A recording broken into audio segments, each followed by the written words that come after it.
coming up on the Mindful Midlife Crisis. One thing that I've done since a very young age, even still to this day have a tendency to romanticize death and suicide, even though I greatly fear death and I greatly fear suicide. A part of me thinks it's the literature teacher in me. I enjoy a story with a range of emotions.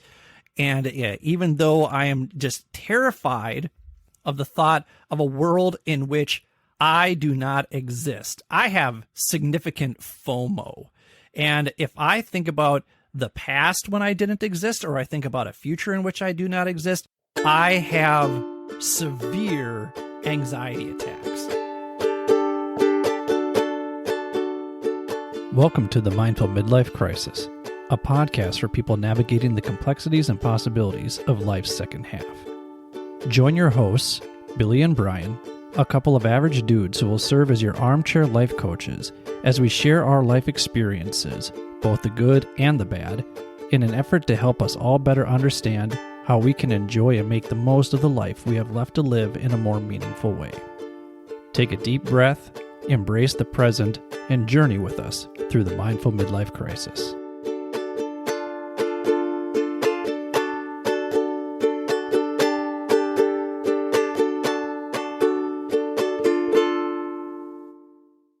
Welcome to the Mindful Midlife Crisis. I'm your host, Billy, and as always, I am joined by my good friend, Brian, on the bass. Brian, how you doing today? I am fantastic, thank you. Excellent. Brian, we are excited because we finally are starting to piece this whole podcast thing together, and I noticed, though, that my mic levels are a little off from time to time, so at this point, you're having me pretty much make out with the microphone.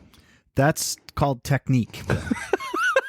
Microphone technique. Broadcast professionals need good microphone technique. And I'm going to follow your lead since this is your area of expertise, and I am just the pretty face that goes along with this.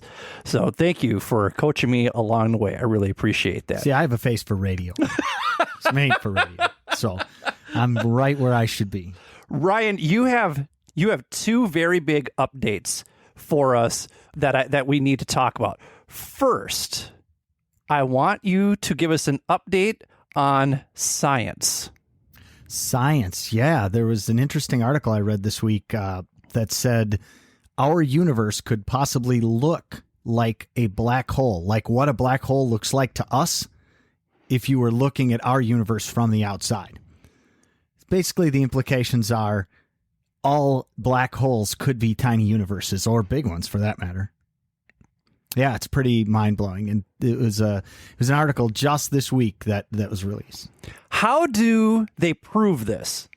Oh, you don't. It's all theoretical. So, but eventually it leads to experiments. See, what you do in physics, because it now, at the energies we're talking about right now, it takes things like the Large Hadron Collider and stuff like that, or the LIGO experiment. They need really, really big detectors because we're working at such small energies.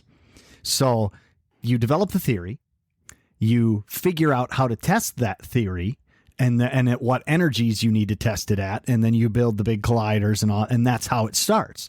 So much like the Higgs boson, I don't know if you heard about that, the discovery of the Higgs, that was a few years ago, but that was only possible because they built the Large Hadron Collider, the LHC. So how many hours do you believe that these scientists then spend playing Dungeons and Dragons? Many. And I can almost picture the bouquet in the room of, it just smells like nerd in there. You know what I mean? Like unwashed pants.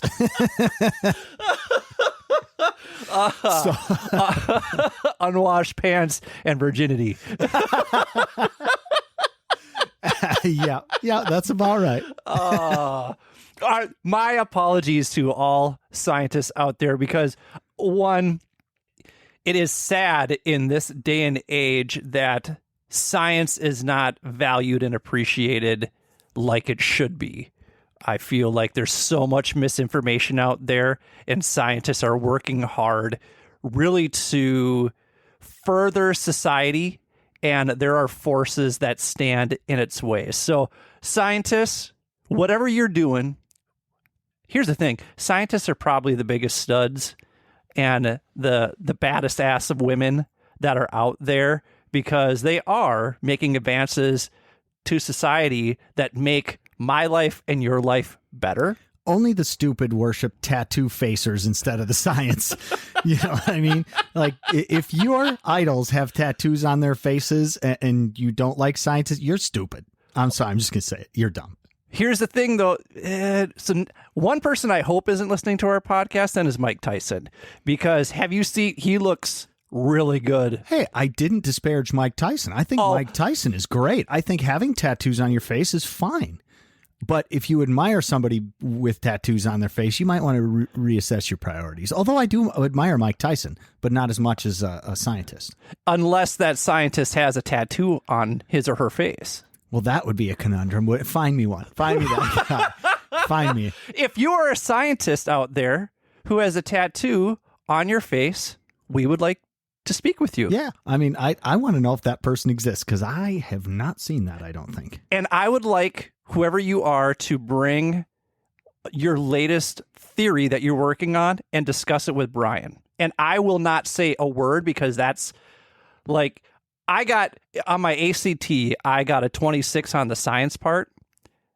All guesses. It could have been in Chinese because I spelled abacadabra all the way down. I had no idea what it was. So I will sit back and I will listen and try and learn and keep up, which it will be next to impossible for me, but I think it'll be fascinating. So all face tattooed scientists out there, please contact us at mindfulmidlifecrisis@gmail.com or follow us at mindful_midlife_crisis. If you're not a tattooed scientist, you are welcome to follow us and contact us as well. All hate mail generally goes to Brian. My inbox, yeah. It's straight in there. It's fine. I enjoy that. You also have another update, and you alluded to this in the first episode, and some people were like, what's he talking about? So Brian bought a bus. A school bus. A school bus. You bought a school bus, and I would like you to share the story of how you bought this school bus. And it's actually really come a long way. It looks amazing, people. Yeah. It looks amazing. I know Kathleen is posting stuff. You guys have your own Instagram, so I'll let you kind of talk about that. The Instagram is called We Just Bought a Bus.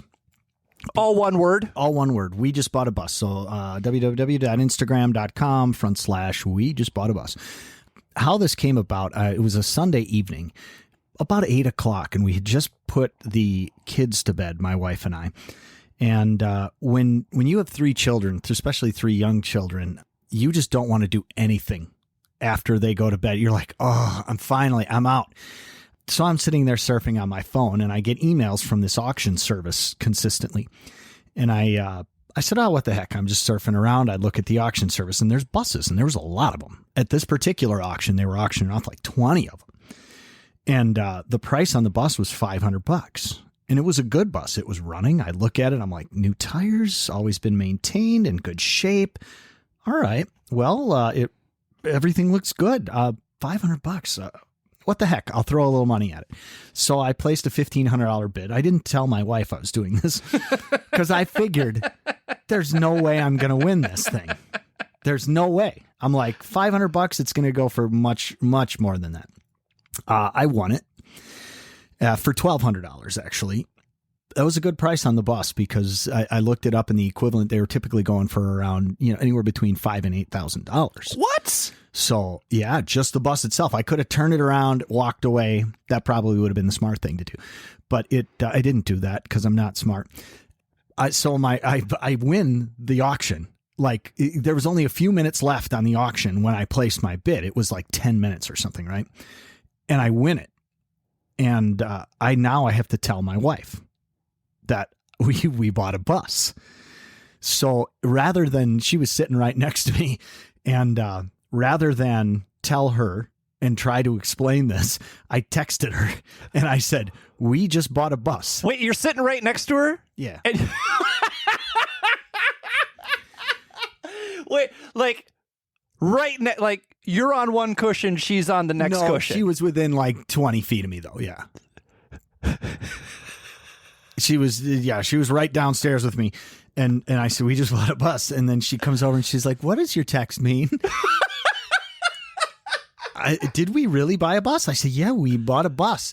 And her face, I'll never forget her face. At first, her brows furrowed a little bit like, what the hell are you? And I'm like, oh God, I'm in for it. I am in for it. Because typically, my wife is great, but we discuss things like purchasing vehicles typically. So her brow furrowed for a moment, and then it was almost like the light bulb went off, and her eyes got big, and she's like, we're going to redo this bus. And I was, what do you mean we're going to redo this bus? And she said, we're going to turn it into an RV. It's called a schoolie. That's SKOOLIE. And apparently there is an entire community of people that do this, that live on their buses. So there's tons of resources about how to convert these things and what people use and how they do it. There's a step-by-step on this thing called the internet. I don't know if you've seen it. It's pretty big. The internet? The internet. Yeah. So I look out on this internet and it tells me how to do stuff. And she designed the whole thing, and it's actually coming together quite nicely. So just this week, we've been doing this now for 3 months. And just this week, we got stuff like the sink in and the toilet and the refrigerator. There are legitimate blueprints because I saw it. She did them, yeah. Like 2 months ago, when this was just kind of getting going, you had the whole thing cleared out, and like you had the bunk beds in. I remember. Yeah, you had the bunk beds in the back, but then she showed me the blueprints, and I was like, "Oh, this is." It was really something. Detailed. Yes. She did a wonderful job. She designed everything. She laid everything out. She picked out the fixtures, what we were going to use, and she consulted me a little bit as far as the logistics of stuff, because I know how to build stuff and she knows how to make it look nice. If it were me, it would have been, a couple of lawn chairs just like bolted down with conduit straps. that wasn't going to work for her. So I we have shiplap in there, in the bus. That should give you an indication. I didn't even know what the hell shiplap was. I still don't know what shiplap is. Yeah, it's a type of wall covering that's very fancy. Oh. Yeah, it looks upscale, New Englandy, Is it okay, so I'm just going to show how ignorant I am. Is it like wallpaper? No, it's boards. It's wood that you place on the wall, and these wood, it's got like, once you get it all up, it just looks like wood on the walls, but with these nice symmetrical slots going horizontally. If there are construction workers or like home interior designers out there and they just heard me say that it was like, I asked if it was like wallpaper. Okay, here's another one that I got for you. You ready? Do you know what wainscot is? Wainscot? Wainscot. WAINSCOT. Wainscot. I feel like I've heard this before. It is a covering of the wall that only goes up 4 feet. Wainscot. So we have wainscot, and we have a butcher block countertop. We have shiplap. All the three things would have happened without my wife. So there we are. There's the bus update. We're putting the TV in this weekend, and we've got the mattresses now. So I think the only big thing we have to buy now and install is the mattress in the back. What I really appreciated is that you made 4 bunks and you only have 3 children. I accept. You are in. It's your bunk, Billy. You will even put your name on a little plaque. Well, that'd be great. And you get a USB fan too, just like them. So, because each of the bunks now has a light and a USB fan and a shelf. This is swanky, man. It is, because have been following the Instagram progress. Oh, and we're behind on that. We're behind by like a month. Oh my goodness. So we've got so much more than that. We could walk out after we record this and I could show you what we've done since then. It's almost done. So what's the first trip? We don't know yet, but we're thinking spring break probably. Okay. So March. Do you have a location in mind? Maybe South Dakota. We're going to go someplace close in case something doesn't work. Then we have a lifeline. I don't know. This is a new adventure, man. We don't know if it runs long. I mean, it seems to start and run fine, but you know how these things go. You get out on the road 300 miles and boom, something breaks. It costs a lot of money. So we'll see what happens. We kind of wanted to stick close and just see what happens. For those of you who are interested in a Mindful Midlife Crisis American tour, and we'll also go to Canada. Oh yeah, we can use this bus for the tour. And and Mexico. For sure. All of North America. If you're a fan of the show and you would like us to broadcast in your hometown, big or small, actually from outside your house, we'll do it. We'll do it. Just you bring the friends and maybe grill up the food. You can cook on there, right? Yeah. Oh, yeah. We've got a griddle, a cooktop, and a Instapot, and one of those air fryers. So we've got all the modern conveniences. Yeah, no microwave, though. No microwave. No. We'll have grill, cooktop, probably a Dutch oven, stuff like that, camping, cooking stuff. So if our fans provide the food, we'll cook it. Oh, yeah. On the bus. Yep. And then we will do an episode. From the bus. With you as the special guest if you win our contest that we'll have eventually. This bus idea has single-handedly revolutionized this podcast. It really has. I mean, it's getting big. So last week, Brian and I talked about a 5-year study by the Samaritans, a group of UK researchers who took a look at why men in their middle years and of low socioeconomic status are so prone to suicide. So this week, I am going to bare my soul to you, and I'm going to talk about what caused that anxiety and what caused that depression and what caused those suicidal ideations in my own head. Then we'll take a break, and then when we come back from break, we'll talk about how I continue to work to get out of my own head. All right. So let me explain my neurosis in a nutshell.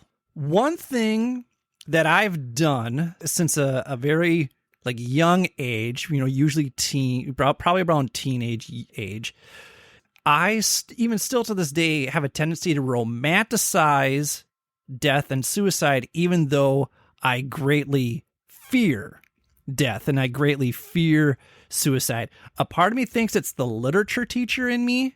I enjoy a story with a range of emotions. And even though I am just terrified of the thought of a world in which I do not exist, I have significant FOMO. And if I think about the past when I didn't exist, or I think about a future in which I do not exist, I have severe anxiety attacks to the point where I will just shoot up in my seat and start screaming. That's such an irrational thought to think that and to react that way, but that's really just how my brain works.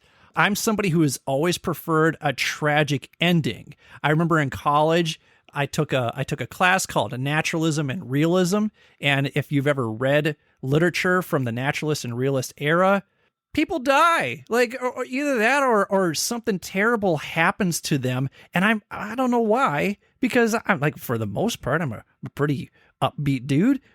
I guess I'm just drawn to those stories because I like the emotion of them. Like when Johnny Tremaine's hand got burned. Who's Johnny Tremaine? Johnny Tremaine is from the book Johnny Tremaine, but anyway. Oh, okay. I never read that one. I never read that one. I did read Two Friends, which is a story by Guy de Maupassant, and the end of that story it's perfect, but it's sad. It's it couldn't have ended more poetically, but it's so sad. Or for me, the most beautiful piece of literature that exists in the English language is chapter 5 of Mice and Men. If you haven't read Of Mice and Men, then did you go to high school? But in chapter 5, that is the chapter in which Lenny snaps Curly's wife's neck, and George realizes that the dream is over.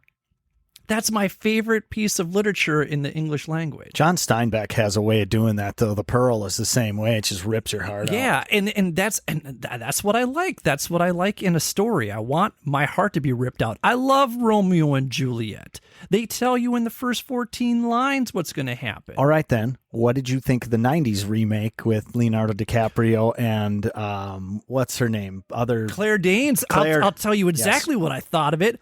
It was over the top, yes, but the fact that she wakes up and then sees him, that I remember the first time I was like, what? Oh, that added such even more tragedy to that already tragic play. Mm-hmm. I loved that little twist. That added quite a bit to that movie, to the point where I actually think I prefer that one to the Zeffirelli version. Wow. Yeah. It's a bold statement. It is. I thought they did a nice job with it. And that may be sacrilegious to all my fellow English teachers out there, but hey man, that's your opinion. Yeah, I like it. Just to get the English teachers back on my side, of course I love Edgar Allan Poe. Annabelle Lee is like, quote the Raven, and that's a great poem and all that. But Annabelle Lee is the one that poem speaks to me because it's about love lost.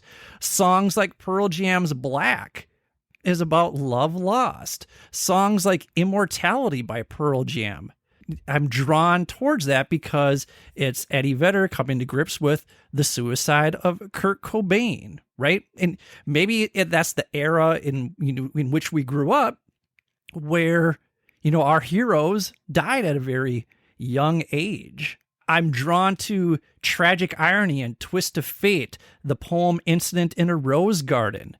That one is so fascinating to me because death comes to visit, and the gardener, the master comes to greet death, and he gets mad at death because he thinks that death has scared away his gardener. And he said, well, no, I was just wondering if his master was around. Is that you? It's like, oh shit, like death has come for this guy. It's like there's that twist of fate that I really am just drawn to, because for me, I want to feel and release emotions. And I always think about Jimmy Valvano's speech about, there are 3 things you should do every day. You should laugh, you should be moved to tears, and you should spend some time in thought. And I'll tell you that almost daily, I do all 3 of those 3 things. That's just how I am. I'm a softie. So like, if you do something nice for somebody, that's going to bring a tear to my eye. I also do. I just need to look at my bank account usually. And then I'm like, oh, God, it hurts. It hurts. But we're using your bank account to get Uncle Henry on our show. That's right. So we gotta, we gotta, Henry, if you're listening, we're saving up our pennies. You know what? If I'm out of money because I paid Henry Rollins to be here, I'm okay with that. Worth it. Totally worth it. You can sleep on my couch. That's right. Yeah, until we get back on track. Now, the problem with romanticizing death is that it starts to look more and more attractive the closer you get to it. It's like a moth with a flame. So then, these songs that you listen to, you start reading too much into those lyrics and you start personalizing them so that they fit your narrative. So like last week we talked about Alice in Chains, right? And again, legendary, one of my favorite bands of all time. But songs like Nutshell and Dirt, they read like suicide notes. And so for me, the closer I got to it, the more attractive that thought became, and it started to become a more frequent thought in my mind. So then kind of had to ask myself, well, do I have a suicide personality? When we look back on that research from last week, I mentioned that there were some personality traits that really stuck out to me. And one of those personality traits is that I struggle with social perfectionism. Brian and I, before we were recording today, I was telling him how terrible I feel because we've re-recorded episodes. And Brian's like, don't worry about it, dude. This is a trial run. What was the pottery metaphor that you used? Oh, yeah. I said, you don't get good at things right away. You can't expect for me to hand you a violin and you to play some Bach or something. You know what I mean? If I hand you a lump of clay and a pottery wheel, you're not going to make me a Ming the first time out. You know what I mean? You have to hone these skills, practice them. And that's what we're doing. I was talking to a friend and she had asked me, do you put courage before confidence or do you put confidence before courage? And I'm like, oh, I always put confidence before courage because I'm never going to do something unless I know that I can do it well. And I'm working through that because really enjoying life is about taking risks. I'm not going to tell you something or to do something that I myself wouldn't do. I have done that before. I've given advice and then followed up with do as I say, not as I do. There are going to be risks that I'm going to try and just talking about this in a public space, as you hear it in a podcast, that for me is a risk because I really fear criticism, especially now due to social media. And part of that is because as a dean of students, nobody likes the dean. No one makes a movie about the dean of students who changed somebody's life. Oh my gosh, I've got a great idea. What is it? What's the premise? We should make a movie about a dean who changes somebody's life. Genius. Right? Come on, there's Dead Poets Society and stuff, though. He wasn't a dean, but he was a teacher. Right, he's a teacher, but who's the bad guy in that movie? The dean. The dean, you're right. Who's the bad guy in Animal House? The dean. The dean, right. Nobody likes the dean. As a result of that, and teenagers are pretty savvy with the old social media.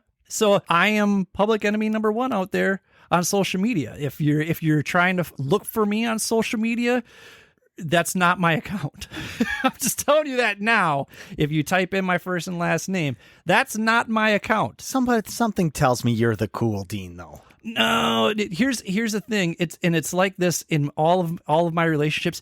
Either you love me or you hate me. There's no in between. Oh, that's a good thing, man. A lot of students hate me because what they see on like social media or what they hear from their friends, but they've never interacted with me, and so you've got a reputation, Bill. I do. And you guys can hear how intense I am just on this podcast. Like I bring that intensity to work. I bring that persistence to work. I bring that rigidity to work. And some people need that and they appreciate that. And some people are not keen on my work ethic. So like with Brian, I find myself apologizing a lot because Brian is so easygoing and you're so patient and you're just so, yeah, man, and I'm not.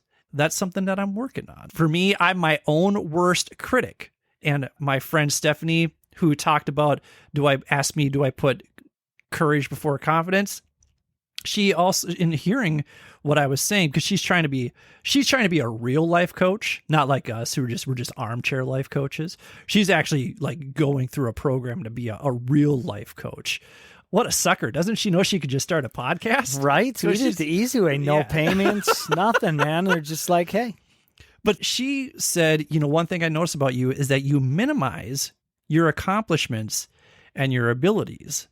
And I think for me, like part of that, why I do that is just trying to come to grips with my own privilege and stressing out about whether or not anyone wants to hear what I have to say. Because who wants to listen to some middle-aged white dude complain about his mental health when there are people out there who have like real serious issues out there? And so if you're still listening to me rant about my mental health, I really appreciate that. Just know that privilege is not lost on me, that I'm aware of it, and I'm absolutely not aware of it at the same time. I'm always reminded of, I don't have any tattoos, but if I got a tattoo, it would be the quote from Walt Whitman. This is my favorite quote. He says, do I contradict myself? Very well, then I contradict myself. I am large. I contain multitudes.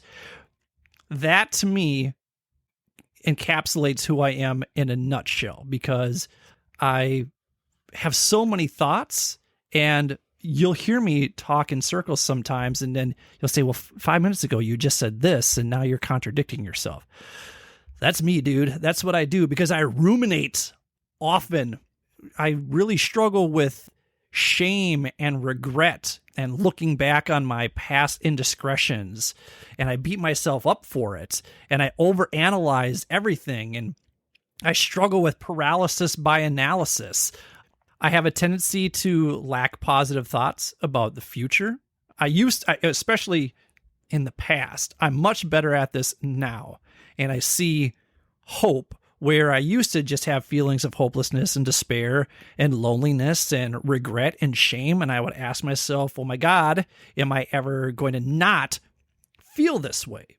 When you have all of that and you combine it with, see, I have all these traits that make up my anxiety. And what I'm also learning as I continue to go through therapy, I'm back in therapy because with COVID, I just felt like some of these traits were starting to become exacerbated through COVID and through a little bit of that isolation and these OCD like thoughts that would penetrate my mind. Those were starting to creep in a little bit more often. So I'm like, yeah, you know what? Maybe I should go back into therapy. So here I am trying to sort this all out. But 7 years ago, before I went to therapy the first time, I had all of those qualities, all of those traits that I just mentioned, but then I was also in a profession, and I still am, that has a very high burnout rate. So I took some of these statistics from an article by a guy named Jeff Campbell. He's got a blog that he calls Middle Class Dad. What an asshole. Who is this guy? He thinks he's going to steal our idea? Middle Class Dad. Listen, Jeff Campbell, get off our lawn. I have a stick we could bash his knee with. Actually, you know what? I was reading through his articles. He seems like a pretty solid dude. He seems like maybe another potential guest, not Henry Rollins level, but maybe a potential guest. I'll reach out to him. Okay, I take it back then. We don't have to give him the Tanya Harding. Oh. Our demographic loves these references. Oh yeah, because you remember what a big fiasco that was. That whole story was amazing. Why? And here's the thing. It's funny, as I'm listening to myself, I probably sound like that. Why? But 41.3, according to this article, 41.3% of teachers quit within their first 5 years. And there's a multitude of reasons for that, but 41.3% quit. 70% of teachers who work in schools with predominantly schools of color quit. Now, I taught in an alternative learning center for 8 years. I taught in Rochester. I taught English in Rochester for 7 years, and I taught all levels there. But then when I moved up to the Twin Cities, I got a job in an alternative learning center. And here's what's unfortunate is once you're in an alternative learning program as a teacher, you kind of get stamped as only an ALC teacher. And it's difficult when you apply for other jobs for them to look at your experience as the same as someone who maybe taught mainstream, which is really unfortunate because I'm going to tell you that in terms of student management, that's what I learn the most. Like that's really where my classroom management improved, because you didn't have a culture of compliance like you do maybe in a mainstream classroom. I would think that was the case. I would think that would be looked at as a feather in your cap rather than a hindrance. But wow, It's not. You're not viewed on the same level as. that's surprising. Yeah. Even though I work in a school where the overwhelming majority of the students there are white, the classes that I taught in the alternative program, the students in there were usually students of color. A lot of times I was the minority in the classroom. I can remember one time I was in a class and a student looked around the room and she said, "There are only black people in here." They identify it, right? And why does that happen? I'm not going to go off on a rant here, but there are socioeconomic opportunity gaps and systemic racism that creates these disparities in educational access. We talked about those socioeconomic disparities that create mental health access last week, right? And so even though I taught in an affluent school, these issues affect the learning environment because I had students coming in with an array of socioeconomic, emotional, academic, behavioral needs that truthfully, I don't believe I was trained to address. You couple that feeling with burnout and a lack of professional worth. And at the time, I was dating an emotionally abusive and manipulative girlfriend. And to keep in mind, that's my take on it, right? And, if she was here, she maybe would say something else. But my 2 cents is that she was an emotionally abusive and manipulative girlfriend. She was going through her own trauma due to her own emotionally abusive and manipulative ex-husband who cheated on her. The problem that unfolded in our relationship was that then she always felt like I was going to cheat on her and prove her right at some point in time. And I never felt good enough for her. She would threaten to leave me every weekend. But I stayed with her because I didn't want to let her down. I didn't want her to feel like, see, you're just you were right. Yeah, you were just like everybody else. So she would have anxiety attacks, and that was the first time that I'd ever seen what an anxiety attack looked like, and it left a residual impact on me. And my feeling of individual self-worth was completely drained because, I didn't feel respected by my students, and I didn't feel respected by her. When that relationship finally ended, that was still there. It was still like deep in my bone. So then I started experiencing my own anxiety attacks, and over time, those just grew stronger and stronger in intensity, and they affected my ability to fall asleep. They affected my physical well-being.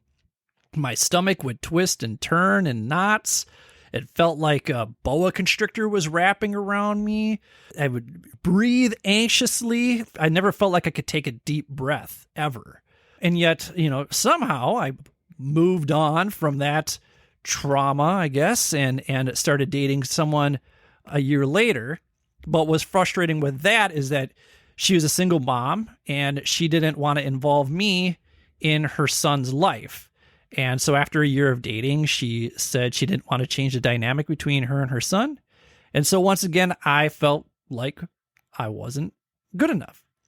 Now, I eventually moved on again.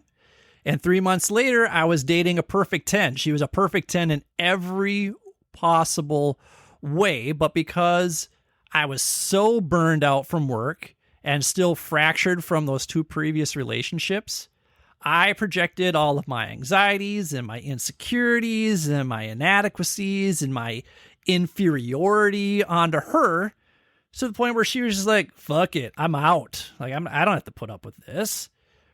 After that relationship fizzled out, that's when I hit rock bottom. And that's when I started seriously contemplating suicide on a daily basis. Like I would walk around home or I would walk around school with the image of a gun up against my head. And if I was having like an extremely difficult day, then I would imagine pulling the trigger. Like that's how bad it was. And last week I said that's why I don't have guns in my place, because I'd be more inclined to use it on me than I would to protect myself. I even remember sending a text message to my best friend, saying something to the effect of, I just don't know how much longer I can go on living like this, which is one of the warning signs that we talked about last week. And he responded very quickly. He said, you need to go see someone immediately if that's the way you're feeling. But of course I didn't go. Like, why would I go? I'm a man. I can handle this. I should be able to power through it, So instead, I just let my anxiety and my depression grow worse and worse. And I grew more and more belligerent towards my students. Here's the thing. They needed a pillar of emotional stability. And I simply was not going to be able to provide that for them. And so this created this constant toxic wave of negativity that washed over both of us because we were all projecting our issues onto each other. And it just was festering like it was in a pool of shit. That was my life for, those few years. And it kind of came to a head finally in February of 2013. I remember I was going to go to a friend's birthday party that night. And I was looking forward to seeing this group of friends because I hadn't seen them for a while. So I said, all right, I'm going to head out at 7:00. For some reason, I'll always remember at 6:51 p.m. I'll never forget the time. 6:51 p.m., I have this anxiety attack. And it was just like all the others, where it started in the stomach and it was wrapping its way around my body and causing me to, quicken my breathing. And I wasn't able to take a deep breath, and I'm hunching my shoulders, really gripping my fingers. And it was just such an intense attack that, it wasn't any different than any other one that I'd had before, but that was just the intensity of it, that I was completely drained, physically and mentally drained. And so I sent a text to my buddy and I was like, hey, I'm not going to make it. I'm not feeling really that great. And then the next day I woke up, I'm like, the hell is wrong with me? Like, it's the weekend. Why do I feel this way? Like, usually I don't feel this until Sunday night when I have to go to sleep and come to the grips that I have to go to work for 5 days before I have a respite and I can get away from this all. And so that's when I finally decided, all right, enough is enough. You need to go see a therapist. And, it must have worked because I'm still here.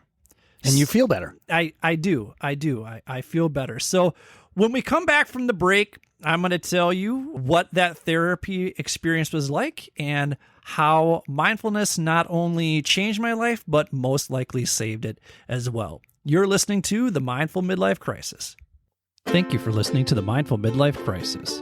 If you're enjoying what you've heard so far, please do us a favor and hit the subscribe button.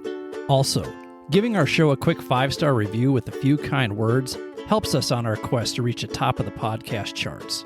Finally, since you can't make a mixtape for your friends and loved ones like you used to do, share this podcast with them instead.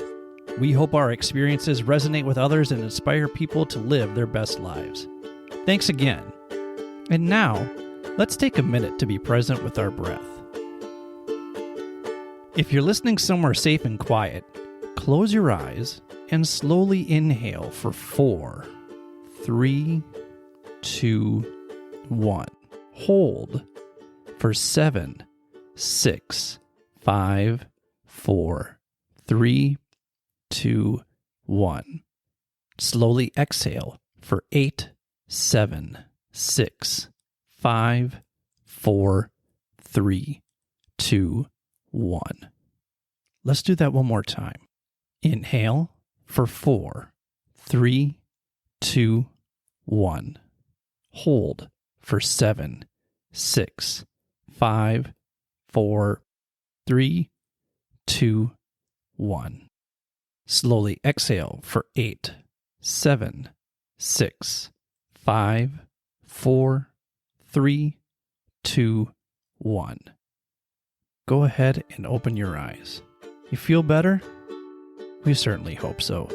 And now, back to the show.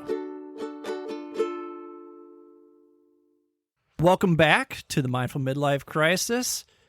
This is me, Billy, just telling my story. Brian, you can pipe in every now and then, all right? You got it. You like I said, you're the color analyst.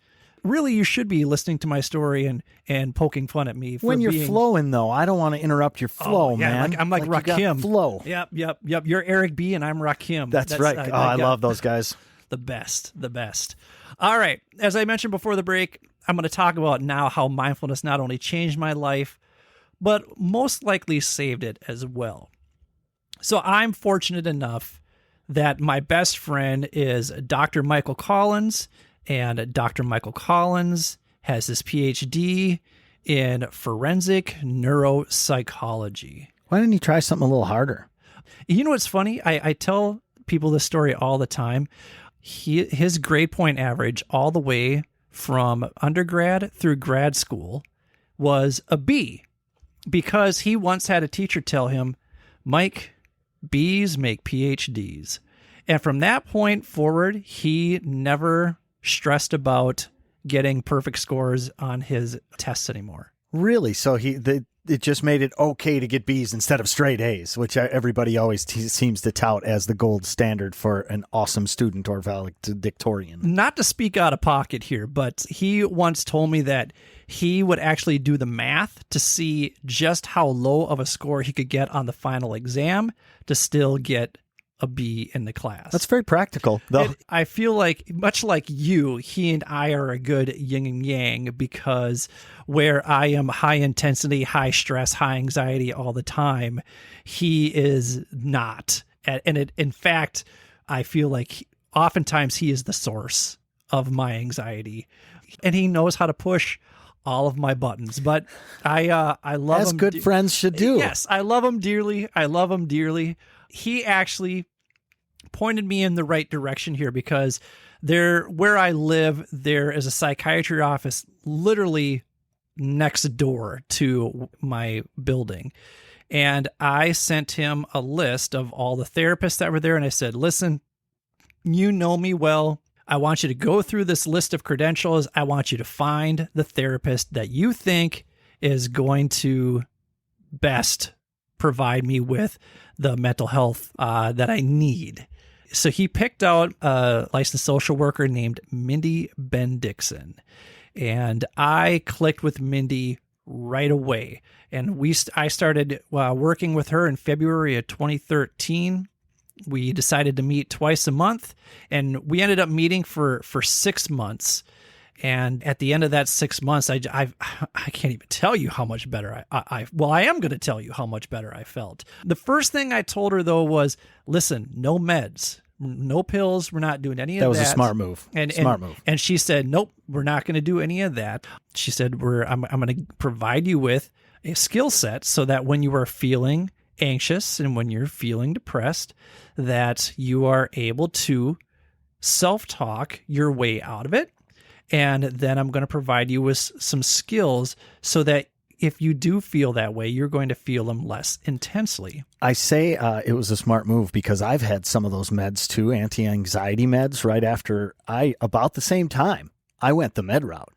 And it's awful. It is. It affects all kinds of things like your sexual desire, your ability to perform. I mean, all that stuff. And then they, of course, prescribe more drugs for you to take care of that. And it's just it's awful. And then when you have to get off of them, your brain, at least the meds I was on, I don't remember what it was, but when you start to go off of them, it's like your brain has these flashes, which are your whole body feels like it just goes weak, and then you're right back to it. It's really weird. It's terrible though. That's all stuff I wanted to avoid because my body is pretty sensitive, like caffeine. It doesn't take much for me to feel caffeine. Alcohol really has an impact on my mood. So I don't drink during the school year. I go the entire school year without drinking. And then I'll have maybe 2 at the most 3 in the summertime because it's only nice in Minnesota 3 months out of the year anyway. So sit on a patio and enjoy myself. And then when the school year rolls around, I just decided to go dry. I didn't want to do meds because I knew that would have, I just knew that I would react one way or another to it. There are a lot of unintended consequences, including making those suicidal feelings more intense even. So I think it was a smart move. Well, and what she was able to do is she was able to help me process through those bingo balls of negative thoughts that were bubbling around in my head. You know those old school bingo hoppers, right? That's really what thoughts are. And if they're the same thoughts over and over and over and over again, tumbling around in your head. And she helped me kind of slow those down and see them for what they were. And then I could pick them out and get them out of my head in a safe, reasonable way. And so what she did was she gave me she gave me a book called Mindfulness, an 8-week plan for finding peace in a frantic world. And that book is by Mark Williams. I actually own 2 copies of it. So here's what I'm going to do. If you share our podcast and tag us at mindful_midlife_crisis with, whatever our image is or that kind of thing. If you tag us in your stories on Instagram, then we will choose one of you as the winner of a copy of Mindfulness. I would like to take this opportunity to say you are all winners for listening to our podcast, though. But you are a bigger winner. Bigger winner. It's just degrees of winning. Yeah, it's just you're a bigger winner because you have that book. You have something tangible. Right now, you all have participation trophies for listening to this, but you would get the blue ribbon. Maybe I should find a blue ribbon and put it on there when you send it. Oh yeah, absolutely, yeah, for sure, done. Absolutely. So yeah, if you want to tag us in your stories, we will choose a bigger winner. I started doing those meditations that were in the book throughout the summer, and believe it or not, I noticed a change in my overall mental health. I had fewer anxiety attacks, and when I did, they were less intense when I would have them. They didn't completely go away, but I was able to manage them and manage my anxiety much better. I decided to up my practice. During the summer, I started off just, a little bit here, a little bit there. I would do maybe once or twice a day for 5 minutes at a time. And I'm like, well, if some is good, then more must be better. So I decided to do it like 2 or 3 times a day for about 10 to 15 minutes at a time, especially once school came back in session and my stress levels would go up just because they do with work. And I just used the meditations that were from the book. And you can actually find those meditations on YouTube, and Mark Williams does the reading of them, and he has like the smoothest, most relaxing British accent. Oh, we don't have a British accent. But... We don't, but we could get one. Well, so the next school year, when school was next in session, I can't even do a British accent. I'm going to guess that our Minnesota accents are they just trump the ability to do the English. That they are probably just grating on some. If there's anybody in the East Coast listening to us, and they're just like, why do they sound so stupid? I was out in Hollywood one time, and I went to a bar, me and a friend of mine, and we walk into the bar, and the bartender. This was fascinating. He listens to it. We order our drinks, and I couldn't have said 8-9 words to him, like, I'll have a beer. And my buddy also, yeah, Miller Lite, whatever it was, right? And the guy looks at us, squints his eyes, and goes, Midwest, I'm going to say Minnesota. I had almost an identical experience happen to me in Florida, where we just walked in, and the guy said, how you doing? And we just said, hey, how you doing? And he said, oh, are you guys from Canada? And it happened to be in Vegas one time too. I was talking to some friends of mine, and one of the pit bosses or whatever, she walks by and she's like, "Oh, are you from Minnesota with that accent?" And I'm like, "You heard me say like 5 things." She's like, "I'm from Minnesota. I can pick that out from anywhere." And I'm like, "Oh, This okay." guy at the bar in Hollywood, it was it was right on Sunset Strip, and it was an Irish bar. I don't remember what the name of it was, but we sat there and had our beers then, and we would watch as people would come in, and he did that for everybody. He's like, next person walks in, and he's like, Tennessee, probably around Memphis. Wow. And I saw him do it for 15 different people, and everybody was like, "Oh my God, you're right." That's impressive. It was really cool. That's it was cool. really impressive. That is a great bartending trick. Bartenders, if you're listening out there and you can somehow learn what this gentleman learned, he must have studied dialects or something, because he was just astonishing. It was a great act. That is very impressive. Very impressive. Well, carrying on here. So the next school year rolls around, new school year, new me. And even my students, and so in my program, I taught students 9th grade and 10th grade year. So those old me dealing with the same kids for 2 years, and sadly they had to deal with me for 2 years as well. I'm so sorry to all of you that endured my nastiness that whole time. It wasn't you, it was me, but sometimes it was you. The next year, I had students say, "You seem like you're happier." And that's when it just dawned on me, like, wow, this whole mindfulness thing is palpable. Like, they are feeling this new positive energy coming off of me. And I would still have anxiety attacks. Like I said, I would have them during class. I'd be standing up at the board talking about Romeo and Juliet, but I was able to manage them better through self-talk. And then I was able to get them going on an assignment, and I'd sit down and then maybe take like 4 deep breaths, or do some box breathing where you inhale for 4 and you hold it for 4, and then you exhale for 4 and you hold it for 4. Just breathing techniques in order to regulate that anxiety that would pop up for, really no good reason. So then later on in the year, another teacher in my building by the name of Sarah Rudell Beach, who's actually going to be a guest on this show. So you guys will get to see how fantastic she is. Absolutely. Firsthand. Absolutely. And she really is fantastic. But at first I was wary of her. She was leading a 6-week professional development course on mindfulness. And I was like, well, wait a minute. Who are you? Like, mindfulness is my thing. I had all sorts of questions about her qualifications to lead mindfulness. And she just kind of laughed it off. She's like, you know what? That's exactly how I felt when I started going and practicing mindfulness. Like, when I would see other people doing it, I was like, well, wait, hold on. This is my thing. But she was very welcoming, and she made mindfulness fun. As weird as that sounds, she made mindfulness fun. She's got a great personality. And It's also got nice hair.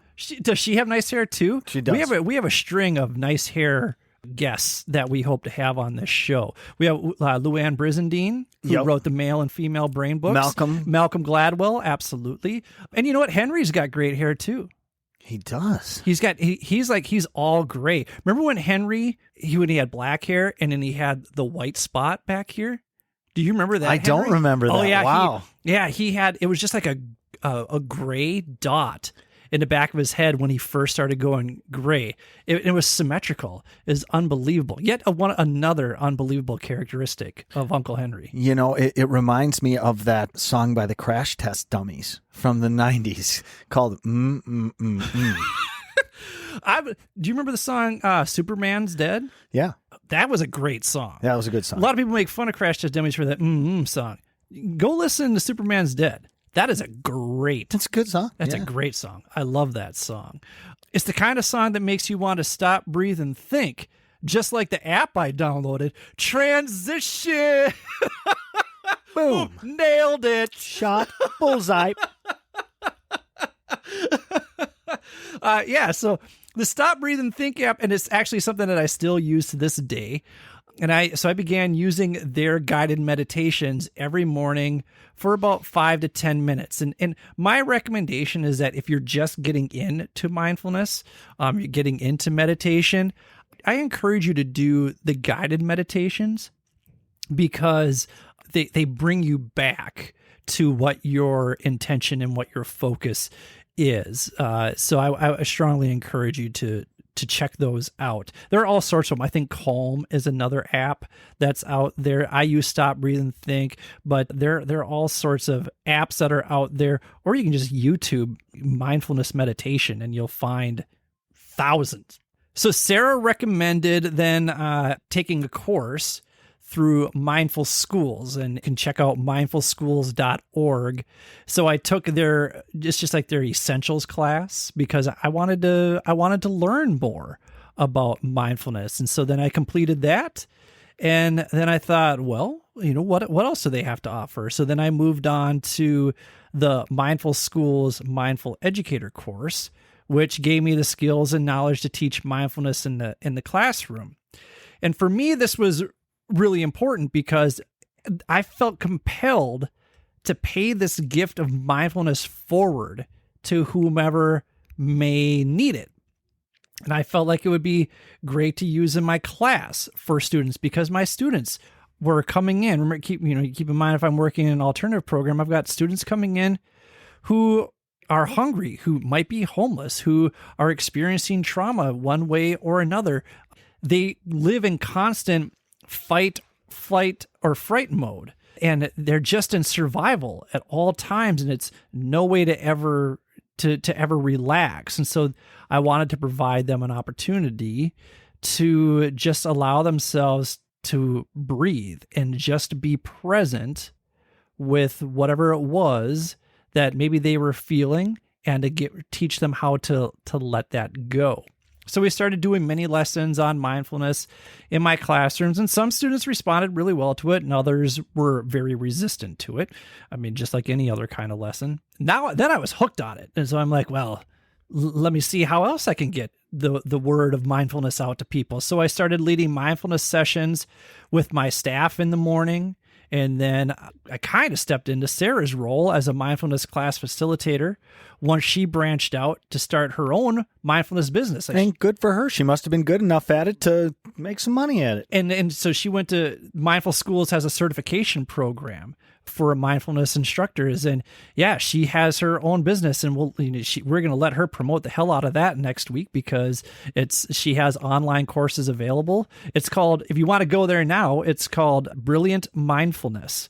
So www.brilliantmindfulness.com, I think it's .com. If you just Google Brilliant Mindfulness, Sarah Beach, because I'm not going to spell Rudell, but you can check that out. She has some great resources there. Because I was like so deep and involved in this, I'm like, well, I'm going to continue to ramp up my meditation game. And so I started carving out time during the school day to do a 10 to 15 minute meditation after lunch during my prep. So I would just go into my classroom, turn the lights off, and lie on the floor and do a guided meditation. I found that I was always more productive after I did a meditation than if I said, I don't have enough time, I'm just going to skip it. Even if I found that I didn't have the time, and if I did it, I was more efficient and I got things done, or I did a better job of it than if I just powered through it when I was tired. Just as an aside, brilliantmindfulness.com is Sarah Rudell Beach's site. So excellent. Yeah. And check it out. She's amazing. And when she's here talking to us, hopefully you'll bask in her amazingness. And possibly get some improved focus and concentration out of the deal. That would be a plus out of it. See, not only are we here to, we're your armchair life coaches, but we also are connected to people who are real life coaches. They're really doing it, right? Yeah, absolutely. It's not just two schmucks on a microphone. Well, we are. We are two schmucks on a microphone. We are your guide. We are your guide out of schmuckery. Yes, that's right. And right into awesomeness.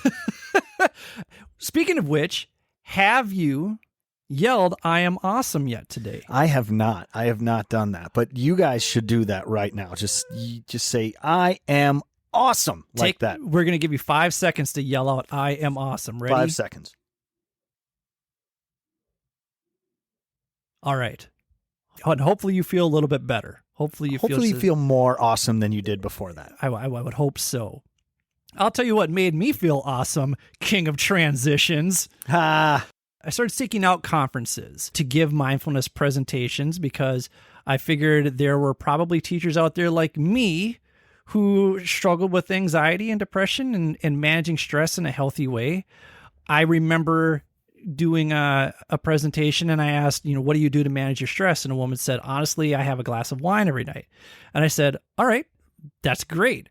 But what do you do when you're at work and you can't have a glass of wine to manage your stress? And she didn't really have a response to that. And I said, maybe we should give mindfulness a shot. Maybe we need to think about that. And it was through mindfulness that I recognized just how badly alcohol exacerbates my anxiety. Like I mentioned before that I decided to go the entire school year without drinking. And I'm going on my 8th sober school year. I just feel like I'm more productive. I feel like I'm a better human being when I'm not doing that. And let's just be right up front. Alcohol is not a way of dealing with anything. It's not. And if you're using it as your primary coping mechanism, let's find a better way. And neither of us are saying that alcohol is evil. No. We imbibe, well, I do, but I only imbibe in the summer. In limited quantity, alcohol is wonderful. Yeah, you treat it as a social affair, but I feel like there are too many people. This mommy wine culture, or wine mommy culture, I have a problem with it. I'm sorry, ladies. I do. I have a problem with it. If you're doing it every night and you're having, if you're having one, who am I to judge? But if you're dipping into that second or third one, I don't know. And here's the thing. You send your hate mail to us at mindfulmidlifecrisis@gmail.com and share with us why you have the second or third glass. We'd be curious to know. Here's the thing with alcohol and why it is different from something like mindfulness. With alcohol or drugs, in order to attain the same feeling, you need more every time.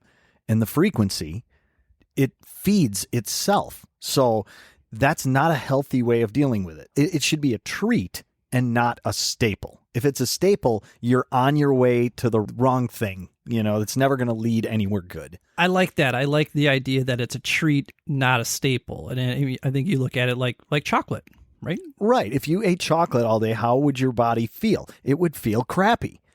Same with alcohol. I feel like the reason why we're saying the things that we're saying is because we've had unhealthy relationships with alcohol. We've had unhealthy relationships with alcohol for many years, dating back to our teens and to our 20s. For me, well, actually for both of us, we decided to just cut it out of our lives. And I cut it out of my life during the school year when students are around so that I can be the best version of me for my students. And that's not to say that I don't still struggle with stress and anxiety or get frustrated with students or just lose my shit on a kid for doing something I've told them a million times not to do, but I'm human. So when I do lose my shit, I have to reflect on how that interaction went and do better next time. And I've made my peace with the fact that as the dean of students, some students are just going to hate me because I'm the guy who tells them no, and I'm the guy who often sees them when they're at their worst. It sounds like you're comfortable with that, though, now. I'm getting there. Like listen, no one likes to be told to fuck off. You know what I mean? Nobody seeks that out. Well, some weird people might, but it can continue. Right. But for me, and I've talked about that social perfectionism. So somebody yells at me, fuck you, that sort of thing. And trust me, I have students, they say that to me, or they lash out. That's hard. Nobody wants to be told that. I mean, I give a lot of credit to customer service people because they are dealing with angry people quite often. They're dealing with people when they are at their worst. And so because I recognize that I need to show up as the best version of myself. And so in order for me to do that, I just have decided that I'm not going to booze it up during the school year. Now, in order to continue being the best version of myself, I continued seeking out opportunities to learn more about mindfulness.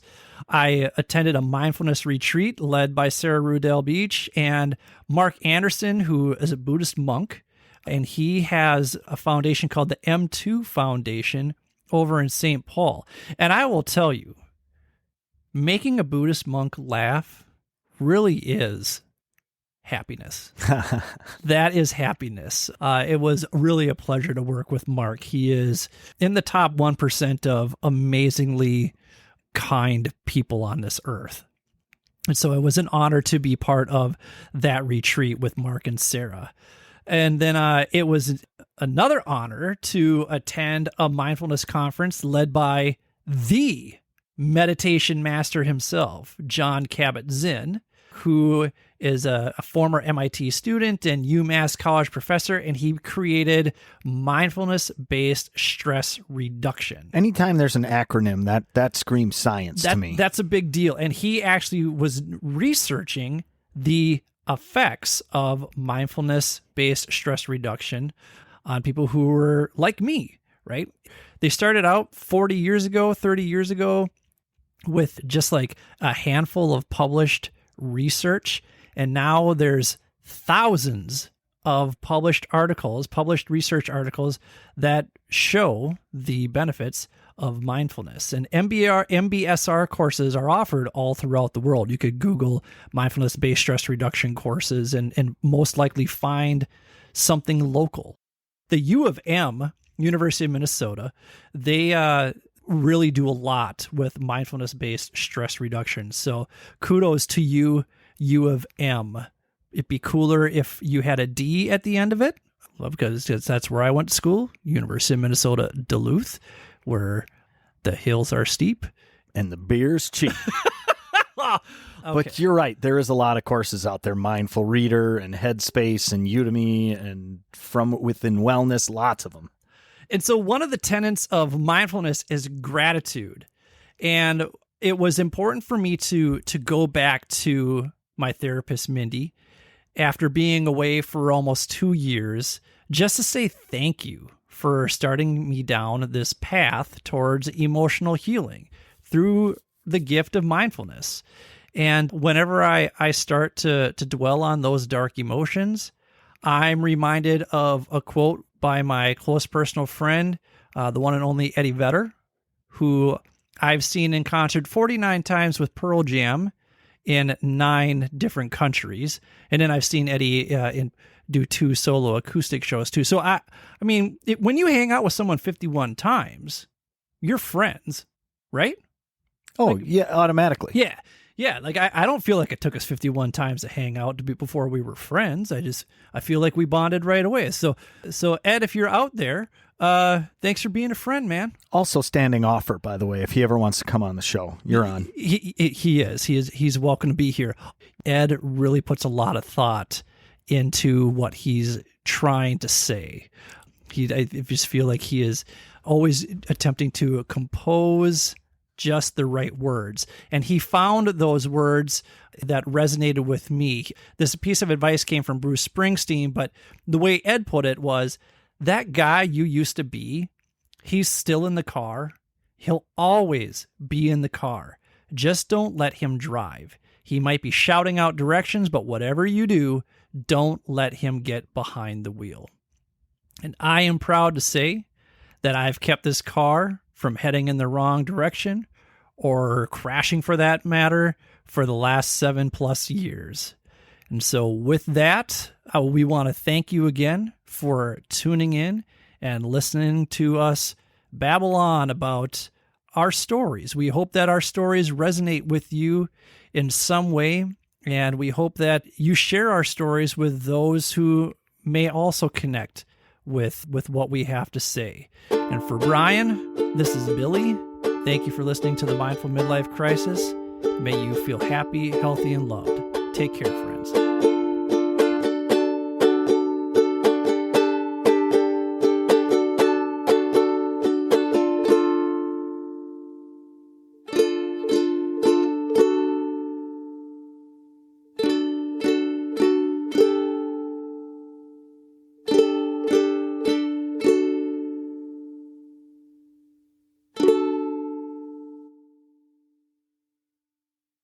Thank you for taking the time to listen to the Mindful Midlife Crisis podcast.